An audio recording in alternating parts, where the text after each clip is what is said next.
Vamos a leerlo todos a una voz. Santiago capítulo 5, versículo 16. Aquí vamos. Confesaos vuestras ofensas unos a otros y orad unos por otros para que seáis sanados. La oración eficaz del justo puede mucho. En esta noche vamos a ver el 18º de estos deberes unos hacia los otros que hemos estado viendo hasta ahora, y vamos a ver hoy el deber 18º en sentido positivo, porque más adelante vamos a ver los deberes negativos en el sentido de las cosas que no debemos hacer los unos a los otros. Ahora estamos mirando las cosas que tenemos que hacer los unos a los otros, y esta noche vamos a hablar acerca de confesaos unos a otros. Dice Santiago 5, versículo 16, confesaos vuestras ofensas unos a otros. Vamos a orar. Padre, gracias, Señor, por este día. Gracias, Señor, por permitirnos estar aquí en tu casa. Padre, una vez más para seguir adorándote, Señor, con los cánticos, los himnos espirituales. Y también, Señor, seguir recibiendo todos los beneficios de tu palabra. Padre, toma control de este momento. Santo Espíritu esté obrando en medio nuestro con todo poder y libertad. Que Él traiga edificación a nuestras almas y también convicción de pecado, de juicio, de justicia, de todo aquel que esté en este lugar esta noche sin Cristo en su corazón. Amén. Gracias, hermano. Pueden sentarse.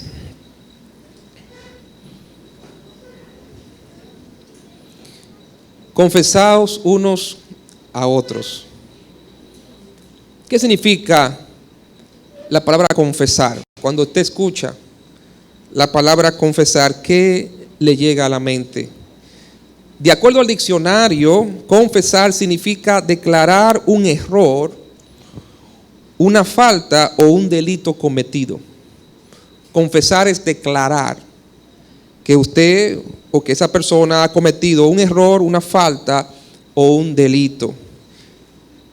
También es declarar algo que se mantenía en secreto por algún motivo.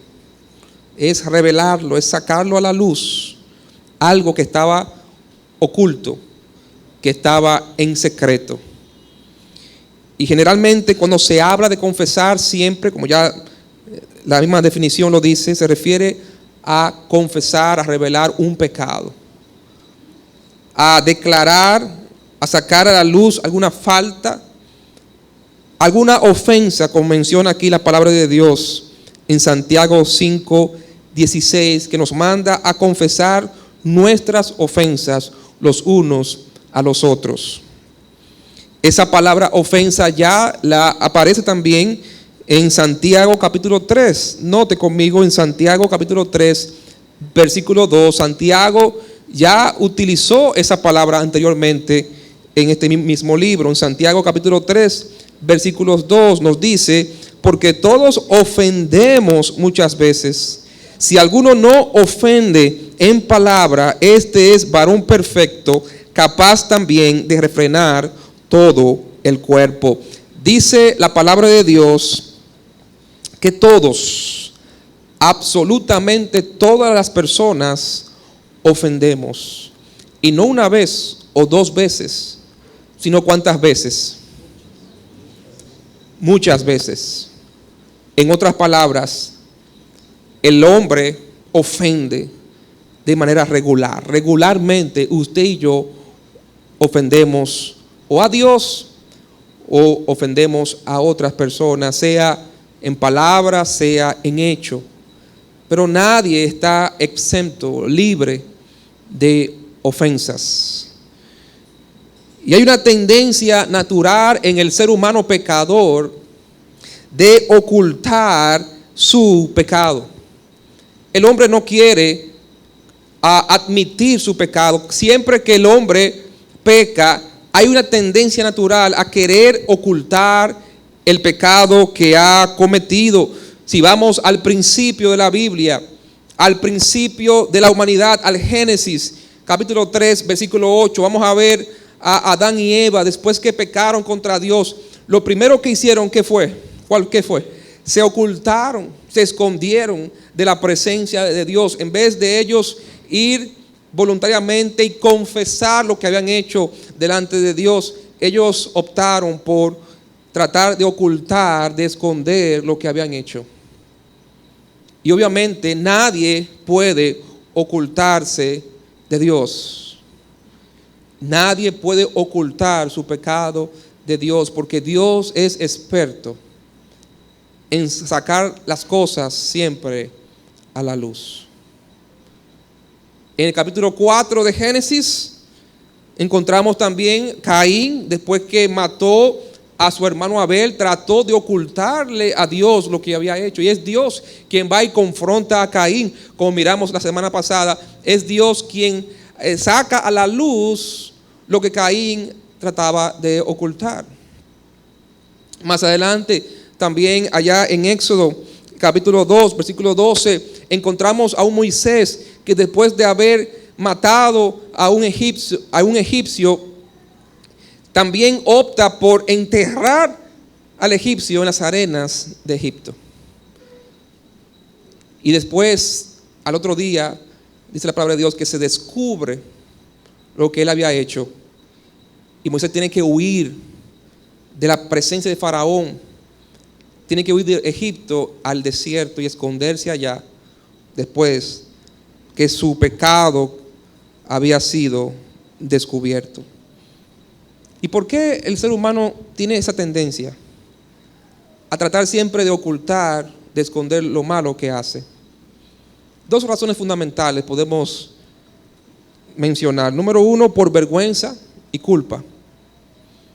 La vergüenza lleva a los seres humanos a tratar de ocultar lo malo que han hecho, porque lo que han hecho les avergüenza o le trae culpa. Y por eso, por la vergüenza de lo que han hecho, las personas ocultan las cosas malas que hacen, pero también por miedo o temor a las consecuencias.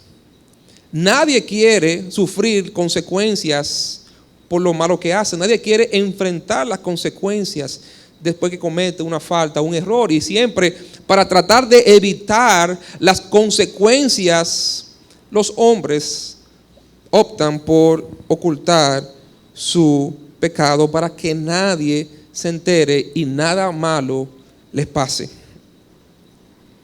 Pero hay un peligro, dice la Biblia, de ocultar el pecado. Ocultar el pecado es algo peligroso, y en Santiago 5:16 al final nos dice: confesad vuestras ofensas unos a otros y orad unos por otros para que seáis ¿qué? Estamos ahí, hermanos, Santiago 5:16. ¿Por qué debemos confesar nuestros pecados unos a otros? ¿Para qué? Para que seamos sanados. Y aquí la sanidad que habla Santiago no es la sanidad del cuerpo, no es la sanidad física, es la sanidad espiritual. Es la sanidad del alma. Ya él habló de la sanidad física cuando vemos en Santiago capítulo 5 y los versículos 14 al 15, él menciona: si alguno está enfermo entre vosotros. Obviamente esta enfermedad es una enfermedad física. ¿Qué debe hacer? Llamar a los ancianos de la iglesia para que le unjan con aceite y oren. Y la oración de fe salvará o sanará, porque es la misma palabra griega que puede ser traducida como salvar o sanar. La oración de fe salvará al enfermo. ¿El enfermo de qué? El enfermo físico. Pero aquí en el versículo 16, la enfermedad de la que vamos a ser sanados no es una enfermedad del cuerpo, es una enfermedad espiritual, es una enfermedad del alma. Los pecados no son males del cuerpo, sino del alma y el corazón. El hombre no solo se enferma del cuerpo, el hombre también se enferma, el alma del hombre y el corazón del hombre también se enferma. Porque el ser humano es un ser integral. Es un ser compuesto de espíritu, alma y cuerpo. Es lo que dice 1 Tesalonicenses capítulo 5, versículo 22. Y todo vuestro ser. ¿Y qué constituye todo nuestro ser?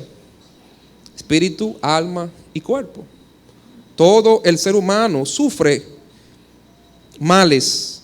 El cuerpo se enferma, también el alma y también el corazón. Y lo que enferma el alma y el corazón siempre es el pecado. ¿Y qué pasa si un pecado no es confesado? Pues ese pecado tiene el potencial de traer terribles consecuencias, no solamente al alma y al espíritu, sino también al cuerpo.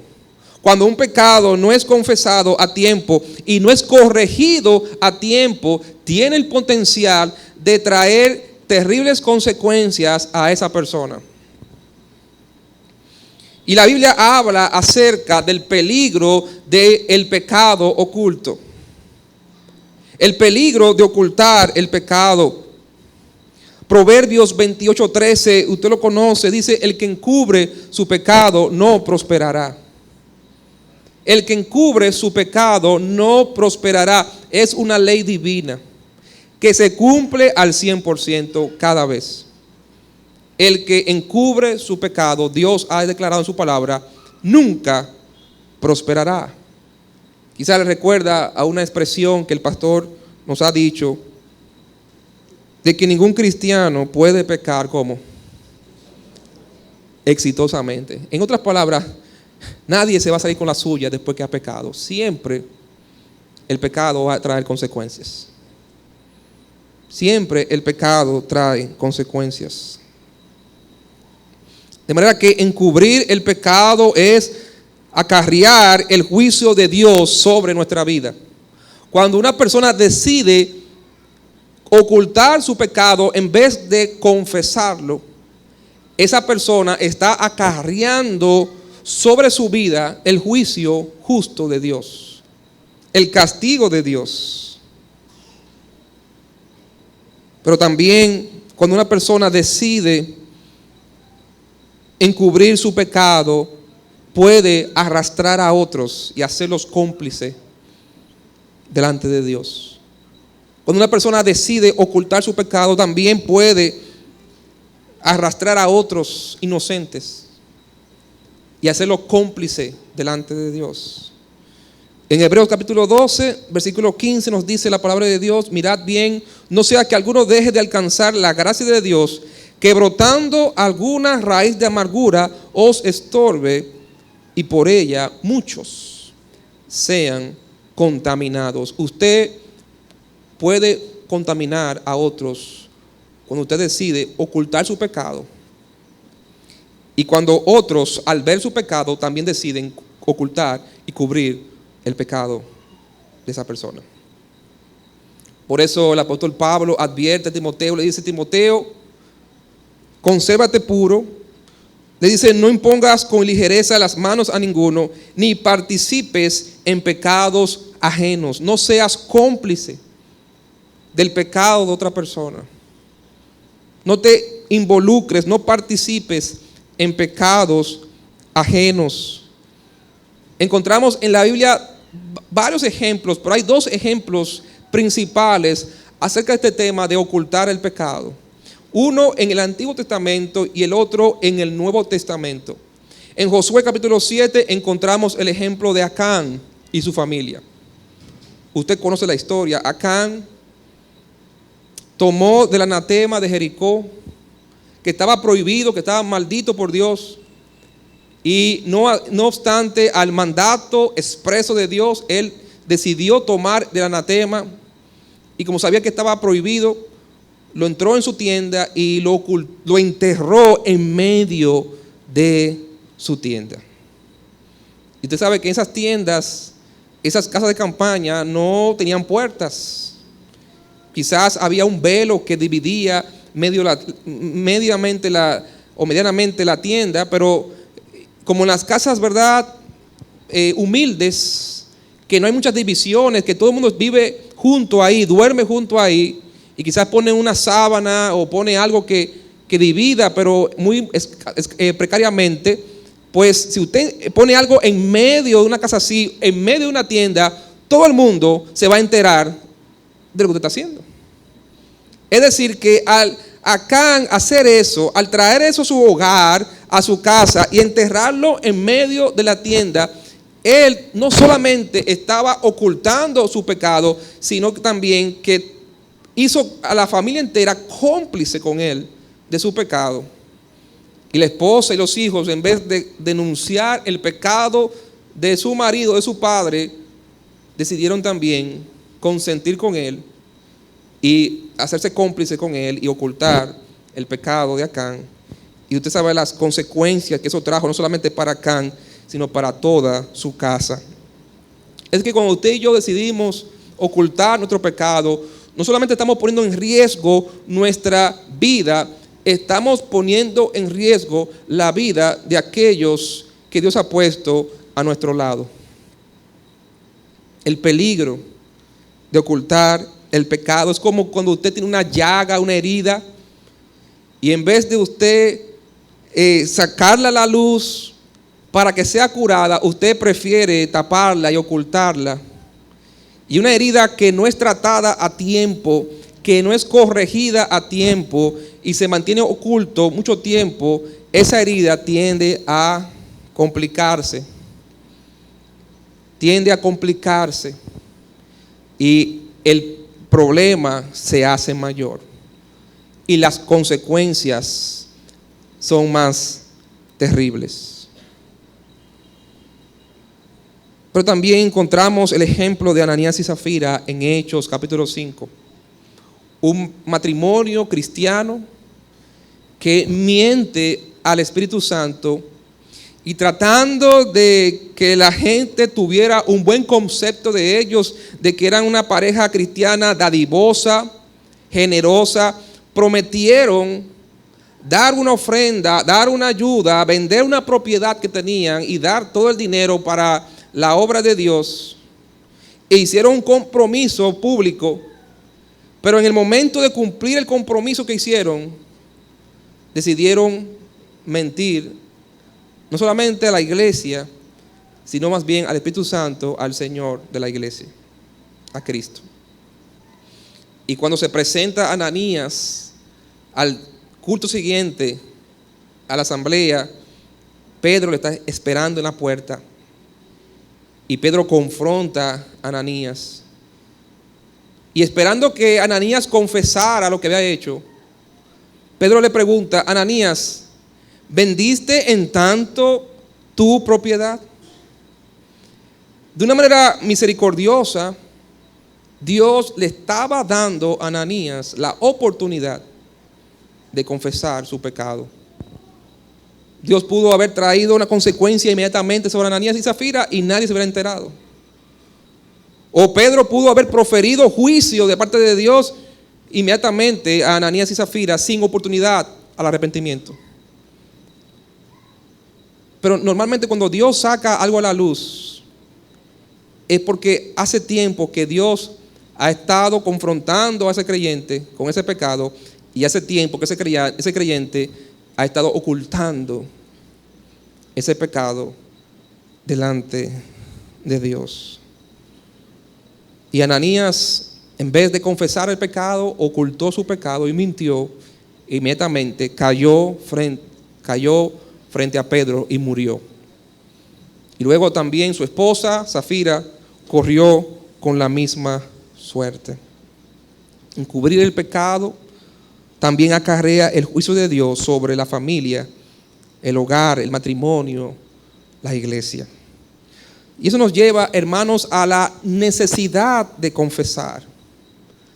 La Biblia nos habla de que en vista de las consecuencias de ocultar el pecado, tenemos los creyentes y los seres humanos la necesidad de confesar nuestros pecados, nuestras ofensas. Rápidamente en la historia de Israel vemos cómo Dios desde el principio establece la confesión de pecados como un medio de gracia para el pecador. Mira lo que dice Números capítulo 5, versículos 5 al 7. Números, el capítulo 5 y los versículos del 5 al 7.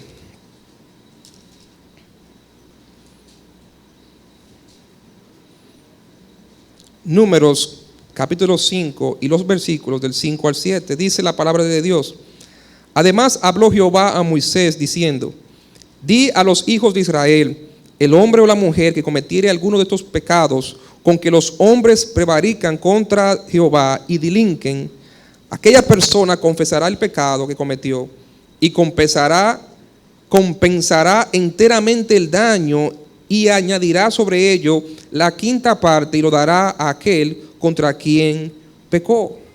Dice la palabra de Dios que Dios había establecido que el hombre o la mujer que hubiere cometido los pecados en que la gente suele cometer contra Dios. Es decir, Dios está tomando en cuenta de que el hombre ofende, el hombre peca con facilidad, con regularidad. Y Dios había establecido que si tú pecas, ¿qué debes hacer? Confesar ese pecado. Confesar ese pecado, porque el que encubre su pecado, ya leímos, nunca prosperará. Entonces Dios le dijo al pueblo: Israel, yo sé que ustedes son un pueblo compuesto por hombres pecadores, mujeres pecadoras. Yo soy un Dios santo, yo soy un Dios 3 veces santo. Yo quiero que ustedes sean santos. Yo lo he apartado del resto de los pueblos para que ustedes sean un pueblo santo, que ustedes sean santos porque yo soy santo. Pero yo reconozco que ustedes son pecadores y que ustedes van a pecar. Así que cuando ustedes pequen, lo que tienen que hacer es, lo primero que tienen que hacer es confesar ese pecado. Y si lo confiesan y se apartan, yo siempre los voy a perdonar. Yo siempre los voy a perdonar. Y ese fue el trato, ese fue el pacto que Dios hizo con su pueblo. Ustedes pecan, confiésenlo. Y si lo confiesan y traen el sacrificio, que es una manera como de resarcir el daño que han hecho a mi santidad. Hermanos, cuando usted y yo pecamos, estamos atentando contra la santidad de nuestro Dios. Y el sacrificio era una manera simbólica de resarcir el daño que el pueblo de Dios había causado a la santidad de Dios. También vemos en la iglesia primitiva, ya leímos en Santiago 5:16 el mandato: confesaos vuestras ofensas los unos a los otros. Fue un mandato que Dios dio a la iglesia primitiva a través de Santiago. Santiago, muchos entienden que fue el primer libro del Nuevo Testamento que fue escrito. Santiago fue, según muchos creen, el primer pastor cristiano en el mundo. De manera que también en la iglesia Dios estableció bien temprano el principio de confesar nuestros pecados. En la iglesia católica, aquellos que vienen de un contexto católico pueden recordar lo que es el sacramento de la confesión, ¿verdad? El sacramento de la penitencia. ¿Cuántos conocen lo que es el sacramento? A ver. ¿Y cuántos practicaron el sacramento de la penitencia o la confesión? ¿Cuántos se confesaron con un sacerdote o un cura? A ver. Wow, muchos aquí. Muchos aquí. De manera que usted está familiarizado con el tema de la confesión de una manera práctica, porque usted proviene de un contexto religioso donde es muy natural confesar los pecados. En el contexto evangélico, bautista, no es tan frecuente eso, no es algo natural en nuestra liturgia, pero en la liturgia católica eso es algo bien cotidiano, bien natural, el confesar. Aún los impíos incrédulos que asisten de alguna manera u otra, están involucrados en la religión popular católica, pues tienen una idea y su vida tienen un contexto de este tema de la confesión. Para ellos la confesión es algo cotidiano dentro de esta religión. La confesión es un sacramento en el cual, por medio de la absolución del sacerdote, recibimos, de acuerdo a los católicos, el perdón de nuestros pecados si nos confesamos arrepentidos. De acuerdo a los católicos, hay 5 pasos que hay que dar para confesarse. Número 1, hacer un examen, un autoexamen de conciencia. ¿Sí recuerdan eso? Lo que viene en el contexto católico. El primer paso es un examen de conciencia. Y el examen de conciencia es recordar los pecados cometidos después de la última confesión hecha. O sea, desde la última confesión que usted hizo hasta ahora, usted va a recordar, a traer a memoria todos los pecados y ofensas que usted ha cometido en su vida. Segundo, hay que arrepentirse de los pecados. Tercero, hay que hacer un propósito de enmienda. Número 4, hay que confesarse con un sacerdote. Y número 5, hay que cumplir la penitencia que impone el confesor. Recuerde que en ese contexto, todos están mirando al hermano confesor, ¿verdad? Porque la palabra confesor proviene de ese contexto católico. Porque el que confiesa, se confiesa ante un confesor. Así que si usted quiere confesar sus pecados, vaya donde el hermano confesor. Pero el confesor es el sacerdote, en ese caso, que es el que recibe la confesión. Y luego que recibe la confesión y el arrepentimiento, impone una pena. Por eso se llama el sacramento de la penitencia. Le impone una penitencia. Ora tantas cosas, haz tantas cosas. De acuerdo al pecado, a la gravedad de lo que ha hecho, también así va a ser la penitencia que se le va a imponer y que él tiene que cumplir fielmente. Según los católicos, para recibir el perdón divino, los cristianos deben pasar por 4 etapas. Primero, el arrepentimiento, que es la intención de no volver a cometer el pecado. Segundo, la confesión, que es oiga bien lo que es la confesión, la enumeración verbal de los pecados ante el sacerdote que actúa como confesor. Es decir, que la confesión no es algo que usted tiene en la mente y en su corazón. La confesión es usted verbalizar lo que usted ha hecho. Entonces no es un asunto solamente de usted sentirse mal por lo que ha hecho o usted reconocer lo que ha hecho.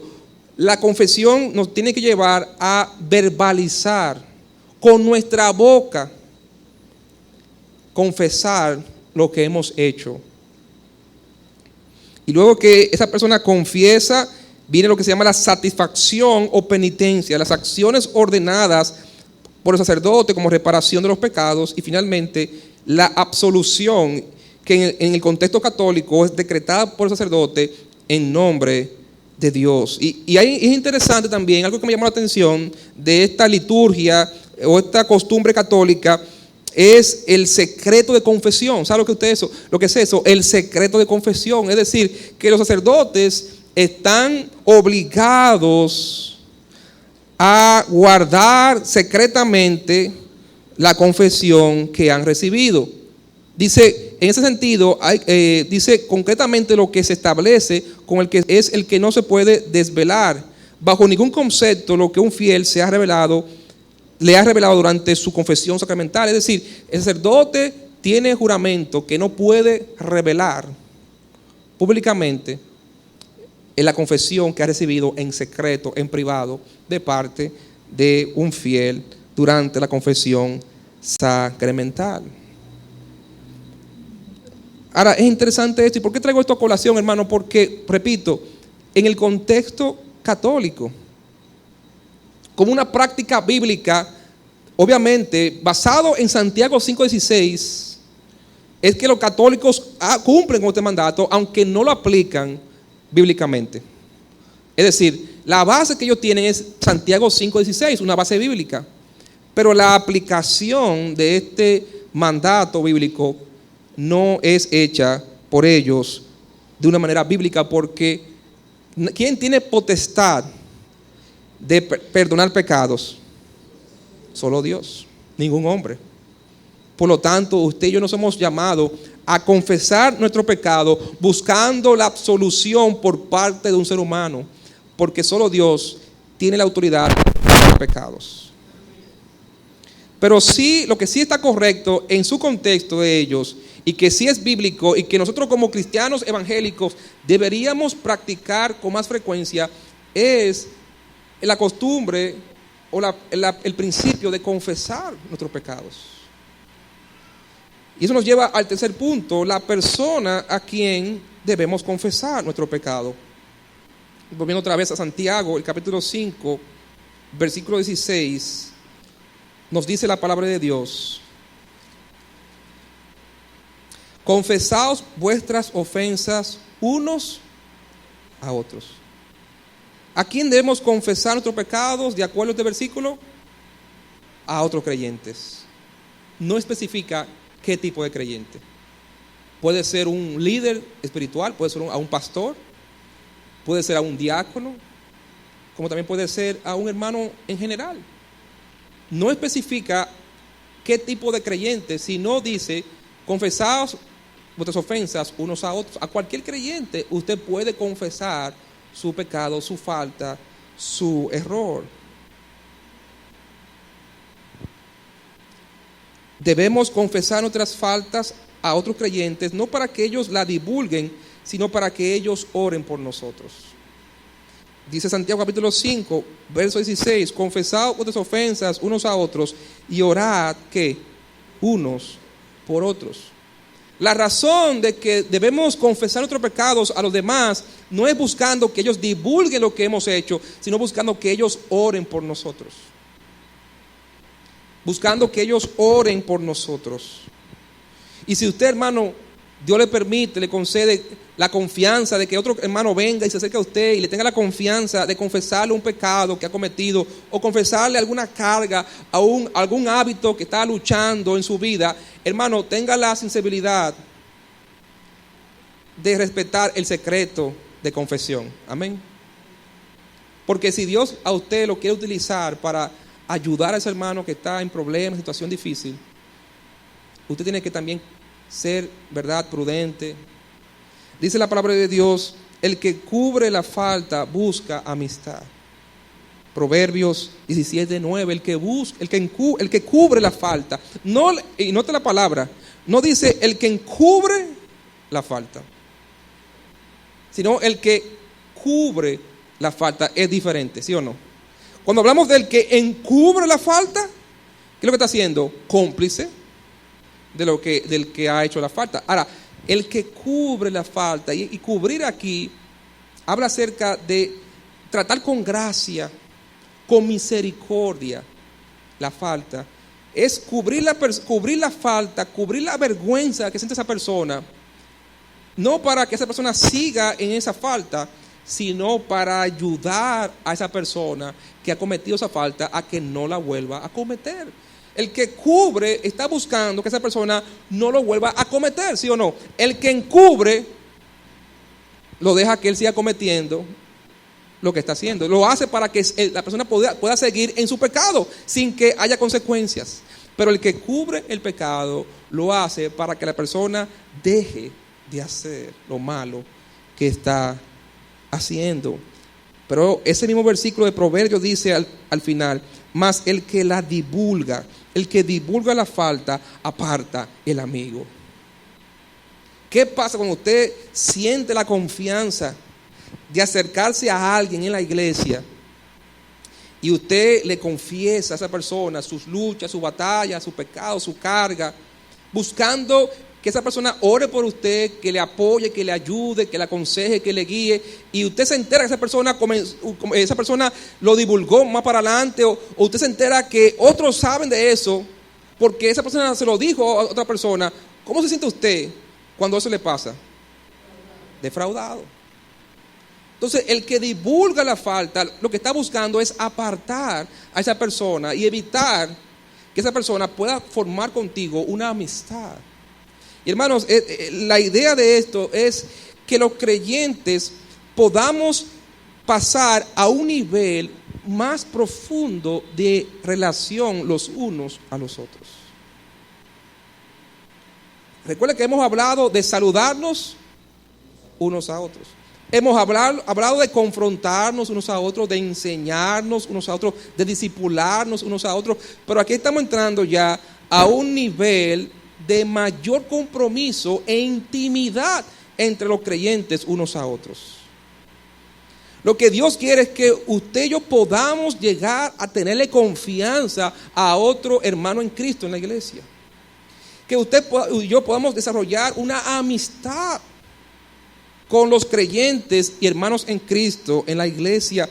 En el Salmo 55, 14, el salmista dice que juntos comunicamos dulcemente los secretos y andamos en amistad en la casa de Dios. David se sentía feliz, contento de poder contar con amistades en la casa de Dios, con los cuales él podía comunicar dulcemente los secretos de su vida. Y hermano, como dice la palabra de Dios, cuán bueno y delicioso es habitar los hermanos juntos y en armonía, porque allí envía Jehová bendición y vida eterna. En otras palabras, Dios se goza cuando ve que su pueblo se lleva bien y hay una amistad y una armonía entre su pueblo. Dios se goza cuando ve eso. Ese es el ideal de Dios para cada iglesia local. Que los creyentes podamos llegar a compenetrarnos tanto que podamos desarrollar amistades los unos a los otros, que podamos lograr esa intimidad, de tener la confianza a ese hermano, a esa hermana, de poder contarle aún los secretos nuestros, aún las cosas negativas o buenas que nadie sabe, pero que usted quiere compartir con alguien en la iglesia, buscando no que esa persona tenga la curiosidad o satisfacer curiosidad de esa persona o que esa persona lo divulgue, sino buscando que esa persona le confíe ese secreto y más que eso, ore por usted y le ayude a poder vencer ese pecado o esa falta en su vida. El doctor John MacArthur escribió lo siguiente: mantener relaciones abiertas de confianza y de oración con otros cristianos librará a los creyentes de descender en su vida espiritual. Tal relación ayuda a dar fortaleza espiritual que proporciona victoria sobre el pecado y también proporciona una presión santa para confesar y abandonar pecados antes que estos aplasten hasta el punto de una derrota espiritual total. ¿Entendió eso, hermano? ¿Entendió la importancia de poder contar con hermanos en Cristo a los cuales podamos considerar nuestros amigos íntimos? Personas a las cuales podemos contar, podemos ir y comunicarle, contarle cosas de nuestra vida con el objetivo de que ellos puedan ayudarnos y fortalecernos espiritualmente, para que ese pecado no nos termine aplastando. Porque ya le dije, un pecado no confesado y corregido a tiempo tiene el potencial de aplastar, destruir una vida, un hogar, un matrimonio, una familia, una iglesia. Y ahí viene la importancia, hermano, de usted y yo poder confesar los pecados unos a otros. Ya hablamos acerca de soportar las cargas unos a otros. Cuando usted le comunica a alguien un pecado, usted está transfiriendo una carga espiritual sobre los hombros de otro creyente, y usted y yo como creyentes somos llamados a soportar las cargas unos a otros. Y note que es una confesión como mutua, recíproca. Hoy por ti, hoy por él, o hoy por ti, mañana por mí. Hoy esa persona está en necesidad, mañana usted y yo podemos estar en necesidad. Y por eso necesitamos desarrollar esa relación de amistad los unos a los otros. ¿Cuál es la promesa? Y el cuarto punto de esta noche, ¿cuál es la promesa de confesar nuestros pecados unos a otros? ¿Cuál es siempre la promesa de Dios cuando una persona pecadora decide confesar su pecado? ¿Cuál es la promesa? ¿Qué va a encontrar? ¿Qué va a hallar? Misericordia, perdón. El que encubre su pecado no prosperará, mas el que lo confiesa y se aparta alcanzará misericordia. Siempre el que confiesa y se aparta alcanza misericordia. El Señor promete perdonarnos si confesamos nuestros pecados. Note en Santiago capítulo 5, versículo 16, lo que dice: confesaos vuestras ofensas unos a otros y orad unos por otros para que seáis ¿qué? Sanados. Aquí está la promesa. Si usted y yo decidimos obedecer la voluntad de Dios y confesar nuestro pecado, seremos sanados. Amén. Siempre seremos sanados. Cuando usted decide confesar su pecado delante de Dios, usted va a encontrar sanidad para su alma. Cuando usted decide ocultar su pecado en su corazón, usted va a enfermar su alma. Usted va a enfermar su corazón, su vida espiritual se va a debilitar y puede empeorar. Las consecuencias pueden empeorar si usted y yo decidimos ocultar nuestros pecados y no confesar. Pero siempre que usted y yo decidimos confesar el pecado, vamos a encontrar de parte de Dios perdón, sanidad y restauración espiritual. Siempre. Primera de Juan 1:9 dice: si confesamos nuestros pecados, Él es fiel y justo para perdonar nuestros pecados y limpiarnos de toda maldad. El Señor siempre nos limpia de toda maldad. Él nos perdona cuando usted y yo decidimos confesar nuestros pecados. Pero también el Señor nos manda a los creyentes a perdonar cuando alguien nos confiesa su pecado.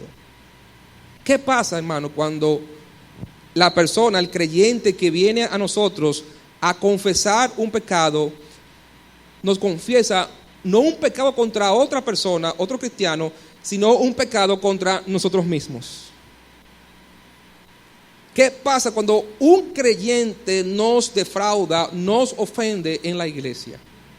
Ya hemos dicho, hermano, que la iglesia no es un museo de obras de arte, es un hospital, ¿verdad?, donde Dios está trabajando, es un taller de alfarería donde Dios está con obras en proceso, no terminadas. Y vamos a sufrir ofensas, vamos a sufrir que personas nos defrauden aún en la iglesia, hermano. Creyentes nos van a defraudar, creyentes nos pueden ofender en palabra o en hecho, consciente o inconscientemente. Y eso nos hiere. Porque la palabra confesar tiene la idea de herida. Cuando uno peca, la palabra ofensa me refiero. La palabra ofensa tiene una raíz que significa herir. Cuando uno ofende a alguien, uno hiere a esa persona, ¿sí o no? Cuando usted ofende en palabra a alguien, usted está ofendiendo con sus palabras a alguien, usted está causándole una herida emocional, una herida personal a alguien, sea en palabra o en hecho. Eso es lo que hace la ofensa.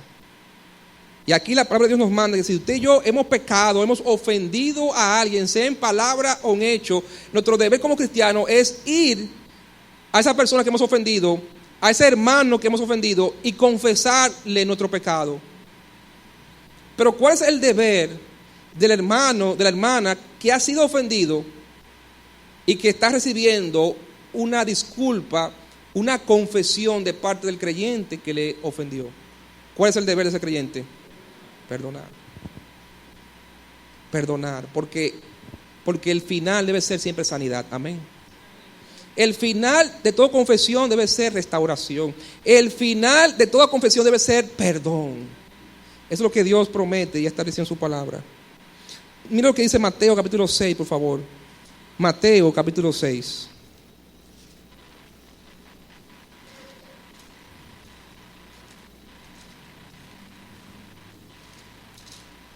Mateo capítulo 6 y el versículo 14.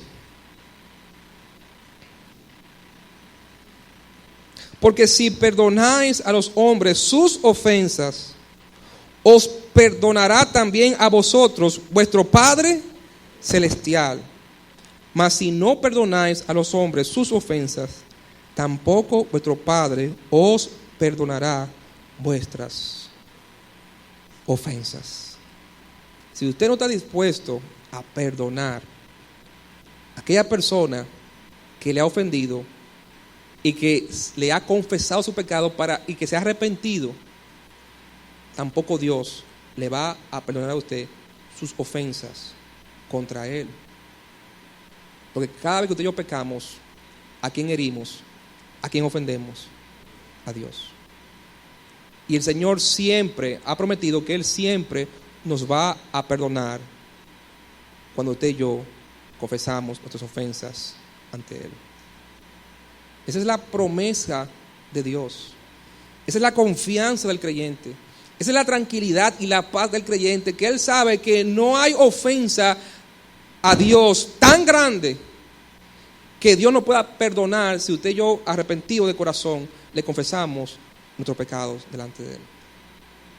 También Dios espera que otros puedan encontrar en nosotros la misma reacción, la misma respuesta. No solamente en la iglesia, donde quiera que estemos, hermanos, que podamos confesar nuestros pecados y ofensas unos a otros y podamos también perdonar nuestras ofensas los unos a los otros. La confesión, hermanos, es una necesidad vital de cada creyente. La confesión es una necesidad vital de cada iglesia. La iglesia debe estar continuamente practicando este mandato de confesar los pecados unos a otros. No tenemos ya, ¿verdad?, que estamos ahora en este contexto, la necesidad de tener que ir a un cura, a un sacerdote continuamente. Dios, ¿verdad?, nos ha dicho que Él es nuestro mediador, nuestro único mediador entre Dios y los hombres es Cristo, nuestro sumo sacerdote. Pero si Él nos manda a que usted y yo podamos confesar nuestros pecados unos a otros, buscando que ese pecado no esté oculto, que si usted y yo estamos batallando con el pecado, en vez de ocultarlo, busquemos revelarlo, no para que se divulgue, sino para buscar ayuda, para buscar sanidad, para buscar liberación, para buscar victoria. Y el Señor siempre va a bendecir, va a ayudar y le va a dar la victoria al cristiano que en vez de ocultar su pecado decide confesarlo ante Él y ante aquellos que Dios quiera usar en nombre de Él. Vamos a orar.